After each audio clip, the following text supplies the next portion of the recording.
여러분 안녕하세요.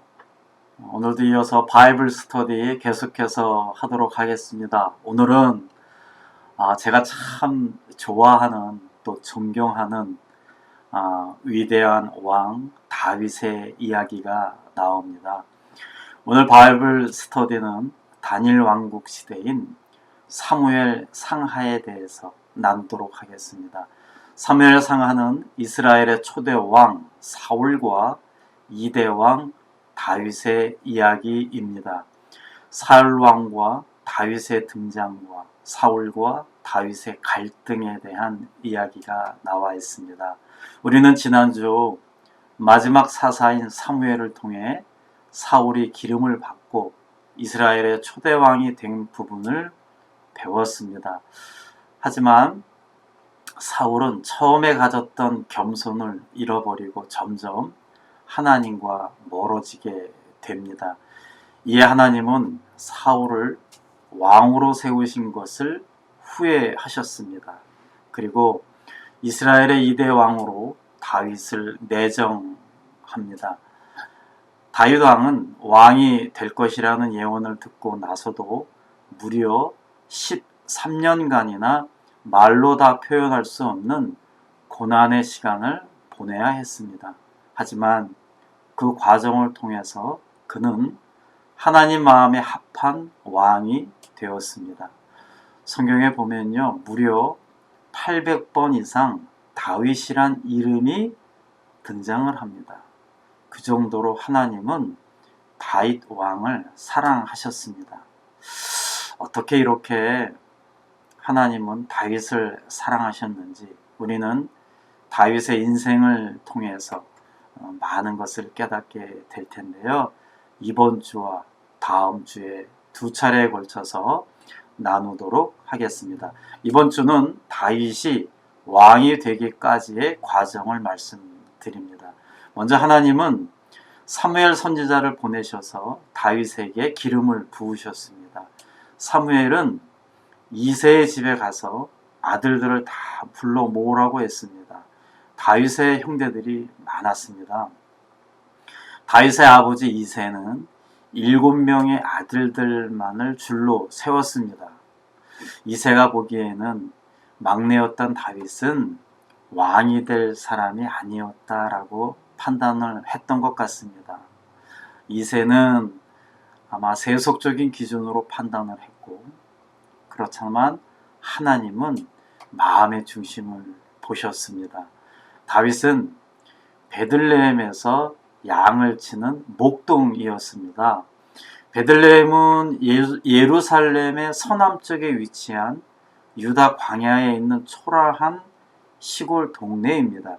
다윗은 어려서부터 하나님의 말씀을 붙잡고 항상 하나님께 믿음을 고백한 사람이었습니다. 아름다운 시편을 쓰고 악기를 다룰 줄 아는 소년이었습니다. 다윗은 17살 때 기름 부음을 받았습니다. 하지만 즉시 왕이 된 것은 아니었습니다. 기름 부음을 받고 30살 왕으로 즉위할 때까지 엄청난 고난의 여정을 걷게 됩니다. 그 시작이 바로 다윗이 왕궁에 수금 타는 소년으로 취직을 하면서부터 시작이 됩니다.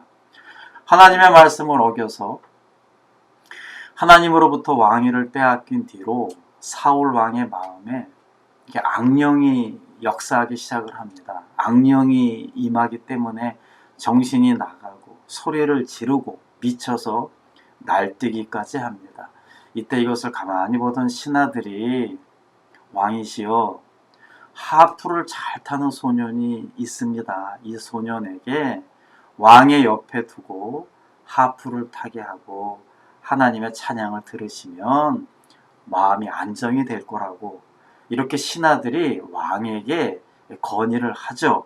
왕이 너무 힘드니까 그 건의를 듣고 그대로 하게 됩니다. 그래서 그 수금을 잘 탔던 일개 시골의 목동이었던 다윗이 하나님의 은혜로 이스라엘의 왕실에 들어가는 놀라운 일이 벌어진 것입니다. 이렇게 왕을 보좌함에 있었던 다윗이 어느 날 엘라 골짜기에서 블레셋과 이스라엘 왕이 전쟁이 일어나는 것을 알게 됩니다. 이때 그 유명한 블레셋 장군 골리앗이 등장을 하죠. 그는 하나님을 모욕하고 하나님을 믿는 이스라엘 백성들을 조롱을 합니다. 나에게 덤빌 사람 있으면 다 나오라고. 이때 골리앗이 엄청 컸어요. 보이는 것에 겁을 먹던 모든 군인들이 벌벌 떨고 있을 때 다윗이 등장을 합니다. 조그마한 소년 다윗은 여호와의 이름을 조롱하는 그 골리앗이 너무 못마땅했습니다. 어디 감히 만군의 여호와의 이름을 조롱하냐며 다윗이 앞장서게 됩니다. 내가 나가서 저자를 무찌르겠다고. 사울 왕과 주변 사람들은 아니 저 조그만 다윗이 뭘 하겠냐고 만류하다가 다윗이 나가겠다고 하니까 갑옷을 입히죠. 이 갑옷이 어른들 거니까 맞지가 않습니다. 그래서 아예 다 벗어버리고 막대기 하나 들고 호주머니에 물맷돌을 딱 들고 이 골리앗 앞에 나갑니다. 골리앗이 웃죠. 그리고 어이가 없죠. 내가 개도 아닌데 다윗이 막대기를 들고 나온다고 아주 자신을 조롱하는 다윗을 아주 한 번에 없애려고 하죠. 이럴 때 다윗이 자신이 양떼를 돌보다가 여우들이 오고 사자들이 왔을 때 그 물맷돌을 돌리며 그 자신의 양떼들을 보호했던 그 실력으로 그냥 골리앗을 한 번에 그냥 물맷돌로 쓰러뜨리게 하고 죽이게 됩니다. 사실 물맷돌이 죽인 건 아니죠. 하나님을 향한 믿음이 이긴 것이었습니다. 이 사건으로 다윗은 일리압 영웅이 됩니다. 하지만 영웅은 내부와 외부에 적을 낳게 됩니다. 이 순간부터 본격적으로 고난이 시작이 됩니다. 전쟁을 하고 돌아오는 이 군사들을 향해 여인들이 뛰놀며 노래를 합니다. 사울이 죽인 자는 천천히요, 다윗은 만만이로다. 그렇지 않아도 악령에 꽉 눌려 살던 사울 왕은 이 노래를 듣는 순간에 열등감이 확 사로잡히기 시작합니다. 그리고 다윗이 보기 싫습니다. 그래서 다윗을 죽이기로 작심합니다.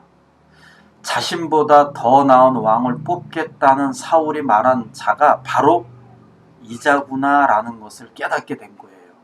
사울 왕은 하나님의 생각과 뜻에 자신의 생각을 맞추려고 하지 않고 자신의 뜻을 위해 하나님을 대적하기 시작합니다.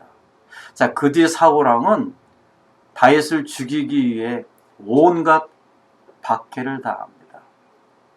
왕실에서 자신이 막 악령에 시달릴 때 옆에서 하프를 연주하는 다윗에게 죽이려고 막 칼을 던져요. 창을 던집니다.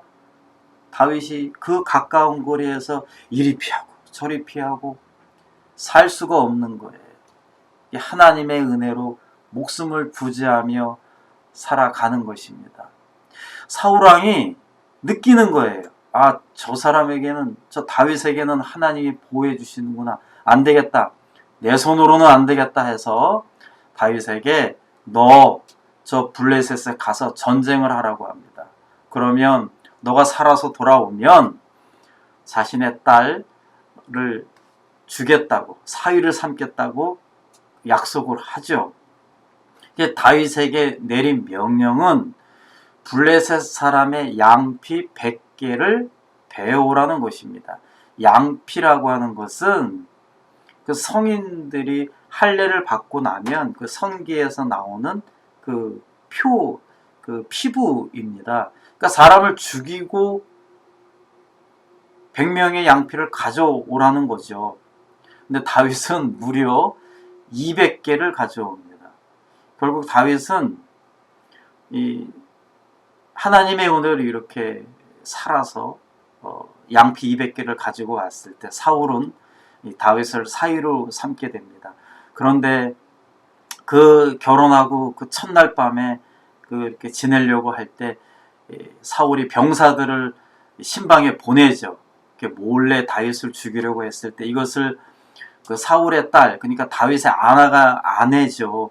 이 아내가 그것을 알고 다윗을 도망시키게 됩니다. 결국 왕의 눈을 피해 도망간 다윗은 이스라엘을 어디를 가도 숨을 데가 없는 거예요. 결국 너무 배가 고파서 한 성소, 그러니까 지금으로 말하면 교회죠. 거기에 도망을 가게 됩니다. 거기서 너무 배가 고파서 거기에 있는 제사장들에게 나 좀 배가 고프니까 먹을 것 좀 달라고 하니 이 제사장들이 먹을 거는 없고 하니까 이 성소에 그 진설병, 그 떡이죠. 그 떡을 주게 되고 그것을 얻어 먹게 됩니다. 나중에 이 소문을 들은 사울은요, 군대를 보내서 다윗을 도망준 제사장과 도와주었던 제사장과 그의 가족들까지 다 몰살시키게 됩니다.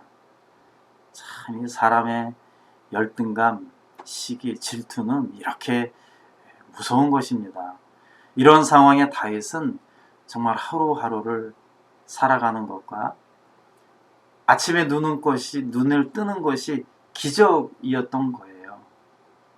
그래서 하나님의 은혜가 아니면 하루하루도 살아갈 수 없었던 그런 다윗이 그 많은 그 혼란스러운 감정을 전부 다 글로 쓰지 않습니까? 그것이 바로 그 유명한 시편의 말씀들입니다.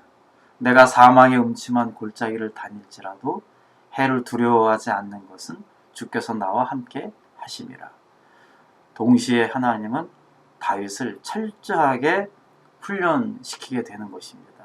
다윗은 결국 갈 곳이 없기 때문에 블레셋으로 망명을 합니다. 이때 블레셋 사람들 중에 자신의 영웅이었던 골리앗을 죽인 다윗을 알아보게 되죠. 그리고 이 다윗을 죽이려고 왔을 때 다윗이요, 그 살아나기 위해서 미친 채를 합니다. 입에 침을 흘리면서 미친 사람처럼 되어요. 이게 간신히 다윗이 블레셋에서 도망을 나오게 됩니다. 그리고 아둘람 굴이라고 하는 곳에 피신을 하게 됩니다. 이때 이 아둘람 동굴 안에는 사울 왕의 박해를 피해서 일부 유다 지파 사람들이 피해 있었는데 무려 400명이 있었습니다. 이들이 다윗을 보고 얼마나 반가웠겠어요.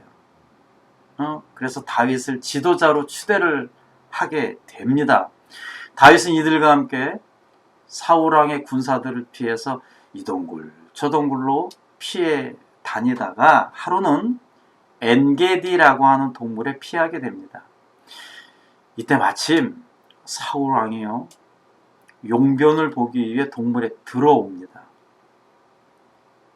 다윗을 쫓아다녔던 이 사울이 급한 용변 때문에 들어오게 되죠. 용변을 보러 들어오니까 주변에 용사들은 없고 1명 정도 부하가 있었겠죠. 이 다윗과 400명들은 절호의 기회다.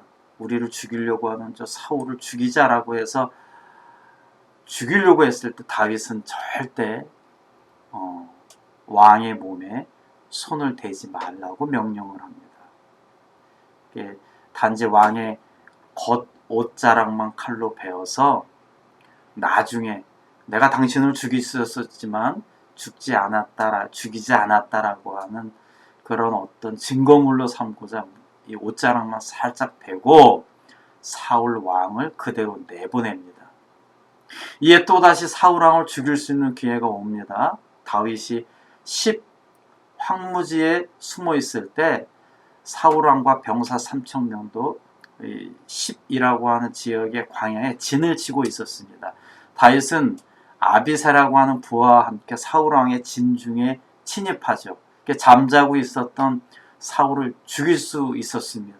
그러나 이때도 죽이지 않고 창과 물병만 증거물로 가지고 나옵니다. 다윗은 멀리 도망가서 저 산꼭대기에서 사울왕에게 소리를 지릅니다. 왜 자꾸 나를 죽이냐고. 나는 당신을 죽일 수 있었지만 그렇게 하지 않았다고 이렇게 증거물들을 다 보여주죠. 이때 잠깐이라도 사울이 후회를 합니다. 내가 잘못했다고 사과를 합니다.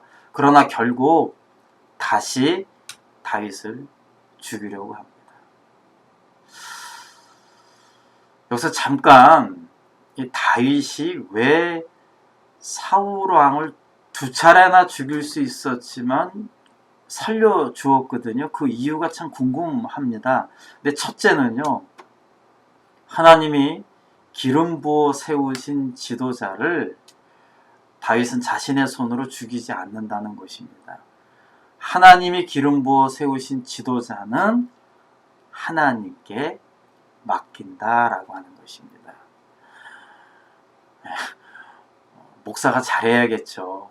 근데 목사가 좀 부족하더라도 성도가 이러니 저러니 말하지 않는다는 것입니다. 그 목사는 누구한테 맡긴다고요? 하나님께 맡기는 것입니다.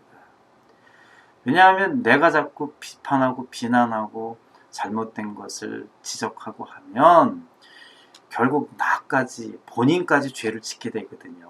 그냥 하나님께 맡기는 것입니다. 하나님이 잘 보시면 그 지도자를 쓰실 것이고 그렇지 않으면 하나님이 쓰시지 않게 되는 거죠. 둘째는 사울을 죽이면 나중에 자신이 왕으로 기름 부음을 받았기 때문에 왕이 되는데 자신의 지파인 유다 지파는 당연히 자기에게 표를 주겠지만 마음을 주겠지만 이 정치인들이 잘 들어야 되는데요. 사울을 죽이면 다른 11지파들에게 등을 돌리게 되는 겁니다. 그들을 포용할 수 없죠. 나중에 왕이 되면 말이 왕이지 많은 지파들이 자신에게 등을 돌리면 왕으로서의 역할에 한계가 있다는 것을 다윗은 잘 알았습니다. 셋째 이유는 이스라엘에서 왕이 암살당하는 전례를 남기고 싶지 않았기 때문에 다윗은 두 차례 이렇게 죽일 수 있었지만 사울을 살려주게 됩니다. 그렇지만 사울이 그거를 모르죠. 계속해서 다윗을 죽이려고 합니다. 그때 사울이 도저히 버티기 힘들다고 생각을 해서 결국 적국인 블레셋으로 완전히 망명을 갑니다. 남쪽의 대통령이 될 사람이 북쪽으로 넘어간 것과 같은 것입니다. 참 감사하게도 블레셋의 아기스 왕이 다윗을 무척 좋아했습니다. 신뢰했고 그래서 아예 다윗과 그의 용사 600명 정도 그의 가족들이 함께 살도록 거처를 줍니다. 집도 주고 터도 두고. 그러나 이 블레셋과 이스라엘의 전쟁이 나면서 다윗도 고난이 옵니다. 아기스 왕이 다윗이 전쟁을 잘한다는 것을 알고 같이 나가자라고 참전을 하게 합니다. 그렇게 되면 어떻게 돼요? 자신이 지금 망명 온 건데 이스라엘 민족과 자기의 민족이 싸울 수밖에 없는 거예요. 그래서 다윗이 막 갈등하고 있을 때 이 또 하나님의 은혜가 임해서 그 부하들 중에 블레셋의 부하들 중에 저 다윗을 아직 못 믿겠다고 전쟁하다가 우리들에게 총칼을 들이대면 어떻게 하냐고 그렇게 해서 간신히 전쟁에 나가지 않게 됩니다. 그 우여곡절 끝에 이제 자신이 거처하는 곳으로 돌아왔을 때 엄청난 일이 벌어지죠. 그 아말렉들이 역습을 한 겁니다. 다윗과 용사들이 자신과 전쟁하러 아마 전쟁터에 갈 것이다. 그것을 알고 다윗이 없는 사이에 역습을 해서 그 용사들과 그 가족들을 다 죽이고 또 불태우고 또 포로로 끌려간 겁니다. 그때 당시에 포로로 끌려갔으면 엄청난 고난을 겪거든요. 이때 얼마나 이 주저앉고 싶겠습니까? 다윗이 무슨 엉뚱한 짓을 한 것도 아니었고.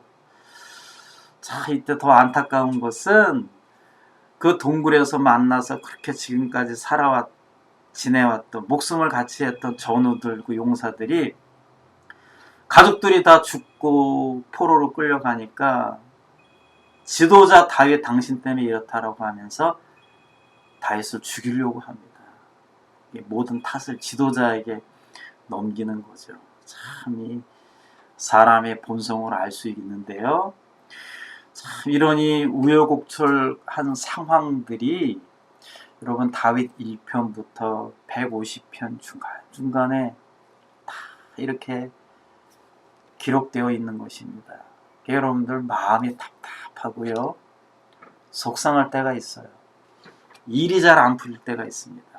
사람들과의 관계에 너무나 상처를 받고 힘들 때가 있어요. 누군가 나를 괴롭힐 때가 있어요.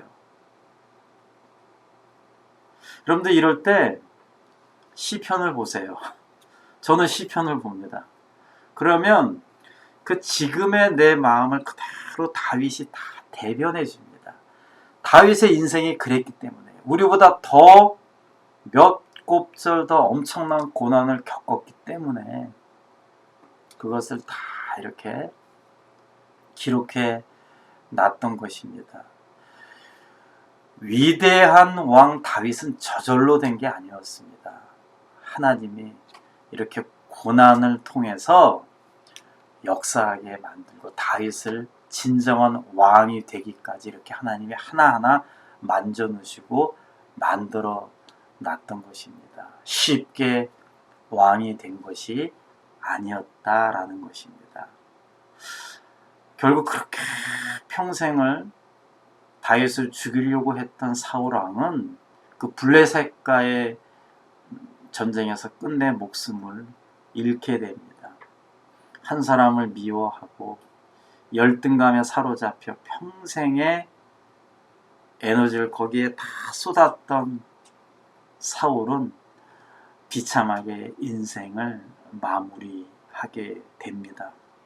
이제 그 13년간의 참 별의별 고난을 겪었던 다윗이 드디어 그 모든 고난을 겪고 난 후 하나님이 보실 때 이제는 왕이 될 것이다 라는 그런 판단을 하셔서 이제 다윗이 왕으로 등극하는 장면이 이제 다음 주에 이어지는 사무엘 하편에 이어지게 됩니다. 자, 그 내용은 다음 주에 계속해서 이어지도록 하겠습니다. 여러분 감사하고요. 오늘 다윗을 통해서 다윗의 인생을 통하여서 아무리 힘들고 어렵더라도 하나님이 지금 나와 함께하고 계시다라는 것을 깨닫고 오늘 하루도 승리하시며 은혜로운 하루를 보내시기 바랍니다. 감사합니다. 하나님은 당신을 사랑하십니다.